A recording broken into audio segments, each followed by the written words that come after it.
KSK Book Review, Story of Job, Old Testament from the Bible. I encourage anybody to read for themselves and get their own take out of it. Read the words yourself out of the Bible, no matter which one.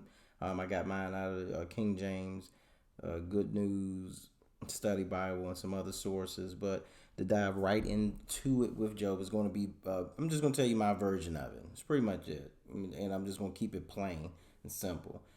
Job was a rich man. A lot of cattle, a lot of land, a lot of uh, children. Anything that you would look at a person at that time and say they were rich, he had it all. All right. So right at the beginning of the book in chapter 2, they dive right into it, where the sons of God was presenting themselves before God, and also amongst them was Satan. Uh, Not to get off the topic of Job, but right there, where it says at the beginning, it's debated, were they in heaven or were they on earth? Now, I believe that they were on earth, but a lot of scholars would say that they were in heaven. But it's a lot to go with that. Was Satan able to go into heaven? Could he come back? But anyway, my belief is that they were on earth. So anyway, God asked them, he asked Satan, hey, where have you been? And Satan say, here and there, walking around the earth, checking things out, and then so God says, okay, well, he immediately, baits, or we would say taunt or bait Satan into it and say, hey, have you seen my servant Job? And Satan, now God being all knowing, he knows that what Satan's going to say, what his response is going to be. They've been at this for a long time. He already knows how he thinks. He created him, so he knows how he's going to think, how he's going to react. So of course, Satan goes into it, say, well, yeah, of course he obeys you. He's loyal to you. He praises you, worships you, all that stuff, because you've given him so much. Look at all the things you've given him.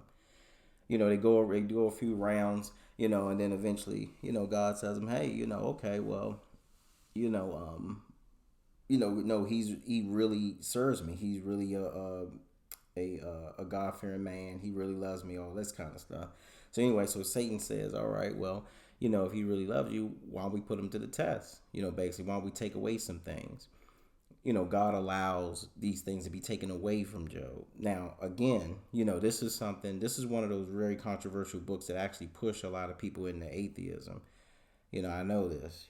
Push a lot of people in atheism without the right understanding or complete understanding of this book. But right then and there, so you go question, like, why would God allow? Why would He allow the devil to be able to do something to somebody who's serving Him, who is a follower of Him, who is a upright man? So He allows Satan to do these things to him. He allows Satan to do things to him, like, burn up, kill a lot of his animals, kill a lot of sheep, and I think it was ox and a whole bunch of different animals that he had. The farm burning up, people being killed, all that stuff. He goes on with all this. People starting to, he's questioning, Job gets to the point where he's questioning. He's wondering, okay, well, why is all this stuff happening to me? You got all these things, it was like as soon as one thing happened, another thing happened, as the author writes. And the author, of course, is supposed to be Moses, who wrote Job. So, he's going around, he even gets to the point to where, he's questioning, other people are wondering what's going on with him. And on top of that, but he still doesn't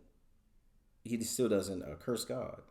He still pray to God. He even, offered sacrifices. He cut his head. He did all this kind of stuff to try to please God even some more, so the stuff could stop. Anyway, so, a lot of his, like his wife and his other friends are starting to question this, like, what's going on with him? These things aren't supposed to happen.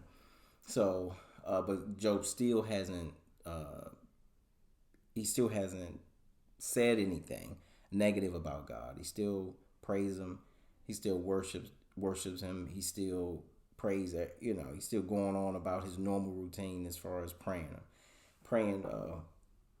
and worshiping. Anyway, so at this point, like I said, I got to go back a little bit because at this point you're still wondering because and this is something that we can get deeper into in the comments because if I try to dig real deep into every section, you'll never get through this book. It'll go on for 2-3 days like I used to battle with a friend of mine years ago. But anyway, but with the book of Job, it's like you have to go back and you have to question a few things at the beginning. One, why did God allow Satan to test him? Why would he allow him to do it? If Job is an upright man, which God says later on that he is an upright man, why would he allow him to do it? Why would he allow all these things to happen to Job?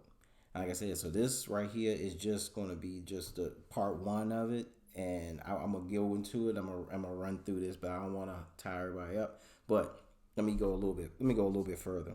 So at this point, he hasn't said anything. Satan and God goes another round. He's like, hey, well, you see, you done all these things. Satan, God saying, Satan, Job still hasn't said anything.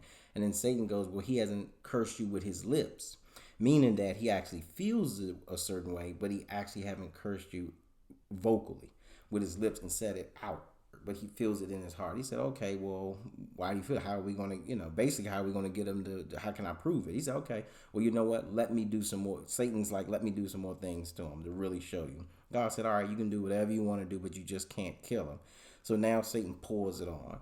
He got him going through pains. He got boils on him. He's all kind of stuff. Physical things he's going through. He's killing kids. All kind of stuff Satan's doing to this man. So at this point, Job is at the point where he's like, you know what? I curse the day I'm born. I'd rather die than go through this. It's just too much. It's just too much that I'm going through. I'd rather die than go through this. So he go through like few chapters of just talking about how he would rather just die. A few chapters of him talking about how he'd rather die instead of going through this. He cursed the day he was born, all this kind of stuff. So his friends come around. Now this is where it gets interesting because this is another key point of this story, of key point of it. So his friends come around. Now, as everybody know, your closest friends, your closest clique that you got, they think a lot like you. Y'all agree on most things in life. So immediately, and this is a key point that I'm going to make later on in these other parts, but anyway, his friends come around. His friends start saying, okay, well, you know what? You must have done something wrong because we know, based on our understanding, that God is a just God and he doesn't allow bad things to happen to good people. So if all these bad things are happening to you, you must have done something wrong. Job keeps deflecting it and keeps, saying no. He's like, no, he keeps telling them, no, I haven't done anything. I can prove it.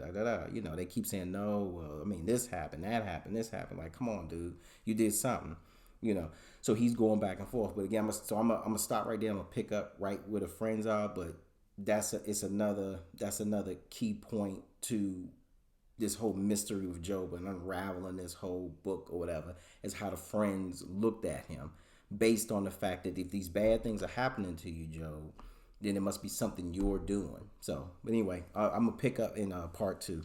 All right, y'all.